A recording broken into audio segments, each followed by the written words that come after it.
जय माता दी दोस्तों। आने वाले करवा चौथ व्रत के लिए आप सभी माताओं बहनों को ढेर सारी शुभकामनाएं।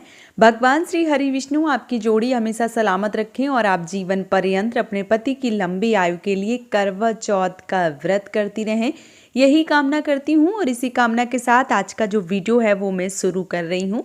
दोस्तों, आज के वीडियो में मैं बात करने वाली हूँ करवा चौथ के दौरान अगर आप मासिक धर्म या पीरियड से गुजर रहे हैं तो आपको अर्घ जो है वो कैसे देना चाहिए, चंद्रमा की जो पूजा है वो कैसे करना चाहिए, साथ ही साथ जो करवा है वो बदलने चाहिए या नहीं बदलने चाहिए, क्या करना चाहिए, कैसे करना चाहिए, संपूर्ण जानकारी जो है वो इस वीडियो में आप सबके साथ शेयर करने वाली हूँ। तो चलिए शुरू करते हैं आज का वीडियो और जान लेते हैं पीरियड से जुड़ी सभी महत्वपूर्ण जानकारियाँ।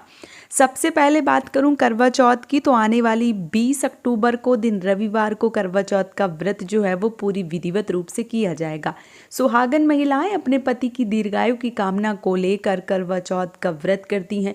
बहुत पहले से ही, महीने भर 2 महीने पहले से ही सारी तैयारियां जो है वो बनाना प्रारंभ कर देती हैं।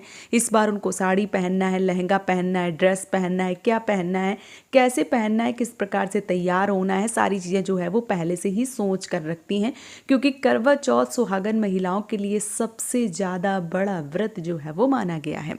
ऐसे में महिलाएं निर्जला व्रत करती हैं, बिना पानी के यानी कि बिना अन्न जल फलाहार के कुछ नहीं करती हैं। शाम के समय जब चंद्रदेव को अर्घ दे देती हैं उसके बाद ही वो भोजन या व्रत का पारण जो है वो करती हैं। अब ऐसे में बहुत सारी ऐसी बहनें जो पीरियड्स या मासिक धर्म से गुजरती हैं, फिर उनके समझ में नहीं आता है कि करवा चौथ का व्रत जो है वो हम कैसे करें, क्या करें। तो एक बहन का प्रश्न आया था कि दीदी करवा चौथ में जैसे पीरियड्स आ जाता है तो हमें करवा जो है वो बदलनी चाहिए या नहीं बदलनी चाहिए। तो देखिए, पीरियड्स में आप करवा जो है वो नहीं बदल सकते हैं, क्योंकि माता पार्वती के साथ आपको करवा फेरनी होती है। पहले क्या था, पहले बहुत सारे लोग एक दूसरे से देवरानी जेठानी में करवा जो है वो बदलते थे। अभी ऐसी परंपरा दूर दूर तक नहीं दिखती है, क्योंकि बहुत सारी बहनें जो एकल परिवार में या प्रदेश में रहती हैं और उनको सिर्फ और सिर्फ माता पार्वती से ही जो करवा है वो बदलने का ऑप्शन है, क्योंकि बाकी ऑप्शन जो है वो उनके पास नहीं होते हैं। तो पीरियड्स के दौरान हमें करवा जो है वो नहीं बदलनी चाहिए, चाहे वो माता पार्वती से हो या देवरानी जेठानी से हो। पीरियड्स के दौरान हमें करवा जो है वो नहीं बदलनी चाहिए, इस बात का विशेष रूप से ध्यान रखें।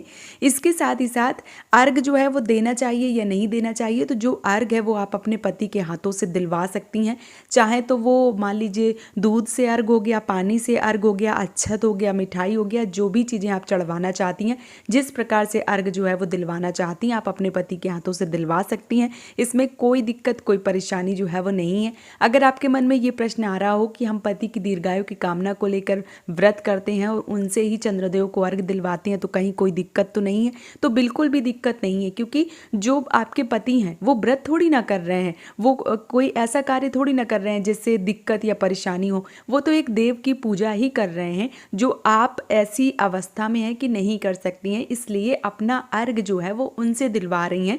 तो इसमें कोई दोष या किसी भी प्रकार का कोई भी विचार जो है वो अपने में मन में लाए वगैरह आप उनसे अर्घ जो है वो दिलवा सकती हैं और जो चंद्रदेव की पूजा अर्चना जो है वो करवा सकती हैं। अब रह गई कथा की, तो जो कथा है वो आप चाहें अपने पति से पढ़वा सकती हैं, कैलेंडर से, चाहे किताब से, चाहे सोशल मीडिया के ज़माने में आप यूट्यूब से कथा जो है वो भी सुन सकती हैं। जो किताब में कथा है वो मैंने अपलोड कर रखी है, अगर आप चाहें तो मेरे चैनल पे भी जो है वो कथा सुन सकती हैं करवा चौथ की। तो जो व्रत है वो आप करेंगी, कथा सुनेंगी और मानस पूजा करेंगी। इसके अलावा आप पति की पूजा करेंगी और आप जो चौकी लगा के पूजा है वो नहीं करेंगी, ना ही अर्घ देंगी, ना ही करवा बदलेंगी। इस चीज़ का आपको विशेष रूप से ध्यान रखना है। तो आपके मन में जो भी प्रश्न थे उन प्रश्नों का जवाब जो है वो मैंने भली भांति दे दिया है। उम्मीद करती हूँ कि आपको सारी जानकारी समझ में आ गई होगी। अगर आपके मन में अभी भी कोई प्रश्न है तो आप मुझे कमेंट में ज़रूर पूछिए, और अगर आपको वीडियो पसंद आया है तो मुझे सपोर्ट ज़रूर कीजिए, इस चैनल को सब्सक्राइब करके, वीडियो को लाइक करके, और हाँ, एक प्यारा सा कमेंट जो है वो ज़रूर लिखिए ताकि आपका कमेंट मैं पढ़ सकूं, और मुझे बहुत ज़्यादा प्रसन्नता होती है आप सबके कमेंट जो है वो पढ़कर। तो एक कमेंट जो है वो लिखना बिल्कुल भी ना भूलें और चैनल को सब्सक्राइब और वीडियो को लाइक करना बिल्कुल भी ना भूलें। एक बार फिर से आप सभी माताओं बहनों को करवा चौथ व्रत की ढेर सारी शुभकामनाएं। जय माता दी दोस्तों।